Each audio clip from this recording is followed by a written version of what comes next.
Good morning, everyone. Today, I'm pleased to be joined by Reena Aggarwal, our Robert E. McDonough Professor of Finance and founding director of the Georgetown Center for Financial Markets and Policy at our McDonough School of Business. And Reena, it's so great to be with you for this conversation. Thank you for joining us. Now, you previously served in our community as Vice Provost for faculty. You've been on our faculty here at Georgetown for more than 30 years. Can you describe for us your journey here? And then a decade ago, founding our Center for Financial Markets and Policy back in 2010. Thank you, President DeJoya, for inviting me for this conversation. This is terrific. I must say, every day I'm so thankful for being part of the Georgetown community. Here I am. I was brought up by a mother who was widowed at the age of 39 in India. And she didn't even go to elementary school. And it's hard for me to believe that I am at one of the best institutions of higher ed in the world. Georgetown is just such a special place. This is a place that has values. It's a place that has a soul.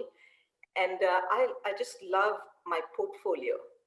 The opportunity to teach Georgetown students, whether it's undergraduate students, it's the MBAs, it's the executive MBAs, I just love every aspect of it. And some of my former students, they are my very good friends now. And it's turned around. I learned from them. And they come back and engage with us in so many different ways. As a faculty member at Georgetown, from the research point of view and having served in the vice provost for faculty position, what an honor to work with our Georgetown colleagues, both faculty and staff. So certainly Georgetown has changed a lot in the last 30 years. The nice thing is we've been able to keep the good of the old Georgetown and still move forward in a positive direction. I mean, I'm just amazed. One of the things I loved best about being in the vice provost role was I had the opportunity to meet so many faculty. I had the opportunity to meet faculty candidates whom we were interviewing. And I just felt like, wow, the kind of faculty whom we're able to attract to Georgetown and keep at Georgetown. They get offers from all over the place, and a lot of times we're able to keep them. When I would read promotion and tenure files, it was amazing the work that our faculty are doing. So to be part of this community has been a huge pleasure. I've also used my time at Georgetown to step away every few years. Whether it was doing a Fulbright in Brazil or I spent some time at the IMF or the Securities and Exchange Commission or even a visiting professor at MIT. And each time I found myself learning something new that I could bring back to the classroom and to my scholarship. So it has been an amazing journey for me. You mentioned the center. Yeah, so the Center for Financial Markets and Policy, we started it 10 years ago after the last financial crisis. And the broad idea of the center is to provide thought leadership for global finance. And it's become quite the go-to place. Well, this past November, you pulled together this year's Financial Markets Quality Conference, an annual convening led by our Center for Financial Markets and Policy. Could I ask you to talk about this annual convening and what were some of the issues at the forefront of this year's virtual conference? Yeah, so we do this annual conference in the fall, and it's popularly known as FMQ, Financial Markets Quality. The theme of this year's conference, just based on everything that's going on in the global society today, the theme was the future of global finance in addressing societal issues. And the great thing was we had faculty from certainly our McDonough School, but also from the McCord School, our law center, our alumni, our alumni association, everybody just coming together. And the issues that we discussed were issues of the day. It was how can global financial markets address issues of inequality? ESG kept coming up again and again. ESG is E is environment, S is social, and G is governance. Okay? That is of immense interest to businesses, to institutional investors, to just about everybody, and certainly to scholars. So, what is the role of business and finance in addressing climate change? I mean, that's such an important issue. What is the role of business in addressing diversity and inclusion? Right? And at the same time, what role should regulation play? What role should policies play? Another issue, we had a lot of discussion about fintech, right? And how fintech is disrupting financial services. So these were very timely topics, and we had terrific attendance and very good discussion. Thank you. Thank you. Now, as part of your opening reflections this year, you talked about the importance of ensuring that finance and our financial systems are working for all parts of our society. Could you expand upon this for us? Sure. So, but I think sometimes people forget that there's a direct connection between finance and Main Street. If finance doesn't work properly, then we're not going to have jobs. We're not going to have wage growth. We're not going to have innovation. You really need finance to be working properly in order for the economy to be working properly, in order for jobs and innovation and wage growth. And what has happened with COVID is people see that the stock market is going up, right? They're looking at what happened to the Dow Jones today? Did it go up? Did it go down? What happened to the Standard and Poor's? But you know, the Dow Jones and the Standard and Poor's, the stock market indicators, they're not all of finance, right? We have to pay attention to, is finance working for all of society, not just for a certain segment of society? Just my own scholarship, I've done a lot of work on access to capital, right? So on the one hand, we have what I call the unicorns, right? Their valuations are in billions of dollars, and they list on stock exchanges, and all good and all fine. But on the other hand, it's really important to focus on small businesses, the mom and pop shops, the minority owned businesses. How do we make sure that they have access to finance, that they have access to capital? So that's, you know, those are certainly some of the issues. I think the other issue I get concerned about is about diversity. When I'm teaching some of the advanced classes in our programs at Georgetown, I find there are very few women and female students in those classes.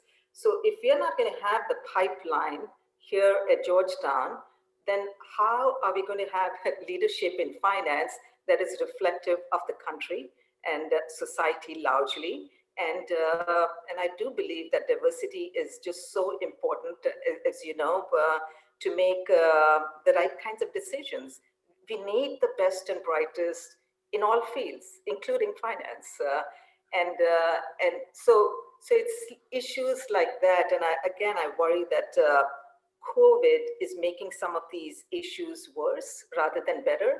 So we've got to move, I think, with a sense of urgency to address some of these issues that are going to benefit all of society. Yeah. Now, a moment ago, you mentioned fintech, and I know this has been an important theme for you as part of your work and as part of the conversations in this year's annual conference. For those who may not be familiar, could you talk a little bit about this area? What is fintech? Can you give us a sense of the kinds of questions it is shaping for researchers and policymakers in finance? Yeah. Fintech means a lot of different things to different people, and technology has always been a huge part of financial services, of our financial markets. This new concept of fintech, it's about how do we provide financial services using technology, using software, and actually our students probably know a lot more about this, but it's everything from mobile payment systems, right? How do you use Venmo to receive money from your parents or send money to someone? Square, these are fintech firms. Then there is the whole access to capital. You have Kickstarter, right? Now people can use Kickstarter to raise funds. You have GoFundMe. These are fintech applications. These are fintech platforms. There's a whole side of digital assets, blockchain and cryptocurrencies and Bitcoin and all of that. What is the future of that? What role are those going to play in anyone's portfolio? How are they going to be regulated? Then there are digital wallets. There's robo-advising to help people with their retirement plans, with financial literacy issues. So fintech is really a lot of different things, and those are just some examples. So I think the big issues with fintech are how can fintech help address financial inclusion issues, financial literacy? I really think fintech can play a big role in that sense. How can fintech bring financial services to the unbanked, to the underbanked, right? From a policy point of view, there are many, many questions, and the balance is how do you strike sort of the right balance between innovation and consumer protection, right? Data privacy, right? The use of AI, machine learning, algorithms to make decisions, who should get a mortgage, who should get credit, but then making sure that the human bias doesn't go into those algorithms, that we end up making the wrong decisions that we've been making for decades and decades. So there are a lot of policy issues there. And it's really exciting to see that Georgetown students, as you know, our students these days, they're interested in the combination of a couple of things. One is they're really interested in technology. They're interested in entrepreneurship. They're interested in doing good. And fintech in some ways brings it all together. So it's not just sort of students going into the old investment banking. And so at the McDonough School, and at the center, we're really working with our students and revamping our curriculum to bring fintech, but also ESG, the environment issues, the social issues into the mix of our curriculum. Well, let's continue with that. You mentioned ESG a moment ago, and now just again, tell us about your own current research in the areas of environment and social issues, and two, in fintech. Could you give us a little bit of a sense of how your own research is unfolding these days? Yeah, sure. So a lot of my past work was about financial markets in emerging markets and in developed markets, in access to capital. And I've done a lot of work on corporate governance issues in a lot of different ways. And having just stepped down recently from the vice provost for faculty position and having a sabbatical right now, I have pivoted my research, and I do that based on, I've done that in the past based on what is important today, right? And so I'm using my sabbatical to work on a lot of projects that are related to fintech and what role can it play in financial inclusion, financial literacy. And I do empirical work, and so it's very data-driven work. And so that's one side. And then my colleagues and I, we're also working on many different issues on at the intersection of finance and markets and ESG issues. On the G, we've done a lot of work, but the E and S are much more complicated. And the E, the environment and social issues, measuring them, understanding what is the impact of them. I would say from a scholar's point of view, we are kind of where we were with G about 10, 15 years ago. So on the E and S, we have a lot more work to do. And you've talked often about what is the role of a university in a society. And I do think it is our responsibility as scholars at a university to dig deep into these issues and help both practice and policy to address these upcoming issues. These are both relatively new areas, so there are a lot of questions being asked, and I think we at Georgetown are very well positioned to address these issues. Well, we couldn't be more fortunate than to have you asking some of these questions. And it's been great to be able to spend this time together. In closing, is there a message you'd like to share with our community? I'm sincerely just grateful to be part of this wonderful community. So today, the global society is facing a lot of challenges, right? From healthcare to economic to inequity to diversity-related issues. And I feel these are human issues. They're very Georgetown issues, right? These issues are what we are passionate about and we really want to contribute and understand. So I think Georgetown must continue to play a leadership role in addressing these complex challenges that the global society faces right now.